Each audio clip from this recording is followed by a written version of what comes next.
Hey guys, fresh rosemary ನನ್ನ ಕೈಯಲ್ಲಿತ್ತು. Oil and rosemary ವಾಟರ್‌ನ ready ಮಾಡೋಣ ಅಂತ ಅನ್ಕೊಂಡಿದ್ದೀನಿ. ಅದಕ್ಕೆ ಪ್ಲಾನ್ ಮಾಡಿ ಕಿಶನ ಅಮ್ಮನ ಜೊತೆ ಕಳಿಸ್ಕೊಟ್ಟೆ. ಫಸ್ಟ್ ಆಯಿಲ್‌ನ ರೆಡಿ ಮಾಡ್ತಾ ಇದ್ದೀನಿ. ಅದಕ್ಕೆ ಪ್ಯಾರಾಶೂಟ್ ಆಯಿಲ್‌ನ ಬಳಸ್ತಾ ಇದ್ದೀನಿ. ಅದಕ್ಕೆ ಫ್ಲಾಕ್ಸ್ ಸೀಡ್ಸ್, ಮೆಂತೆ, ಈರುಳ್ಳಿ, ಕರ್ಬೇವಿನ ಸೊಪ್ಪು, ದಾಸವಾಳ ಎಲೆ ಅಂಡ್ ರೋಸ್‌ಮೆರಿ ಇದಿಷ್ಟನ್ನು ಹಾಕಿ ಚೆನ್ನಾಗಿ ಅದು ಫ್ರೈ ಆಗ್ಲಿ ಅಂತ ಹಾಗೆ ಬಿಟ್ಟೆ. ಆಯಿಲ್ ಇಂದಾನೆ ಹೇರ್ ಫಾಲ್ ಎಲ್ಲ ಕಂಟ್ರೋಲ್ ಆಗೋದು ಅಂಡ್ ನಾವು ತಿನ್ನೋ ಊಟದಿಂದನೂ ಕೂಡ. ಕಾಟನ್ ಕ್ಲಾತ್ ಇಂದ ಅದನ್ನ ನೀಟಾಗಿ ಸೋಸ್ಕೊಂಡೆ ಅಂಡ್ ರೋಸ್‌ಮೆರಿ ಆಯಿಲ್ ರೆಡಿ ಆಗೋಯ್ತು.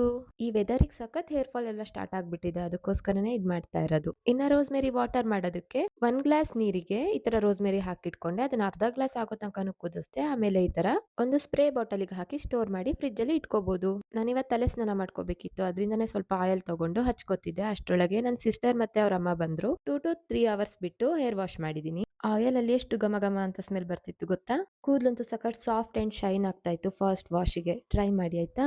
ನಮ್ಮಜ್ಜಿ ಇಡ್ಲಿ ತಗೊಬಂದ್ ಕೊಟ್ಟಿತ್ತು. ಅದನ್ನ ತಿಂದೆ. ಓಕೆ, ನಾಳೆ ಸಿಗೋಣ. ಬಾಯ್.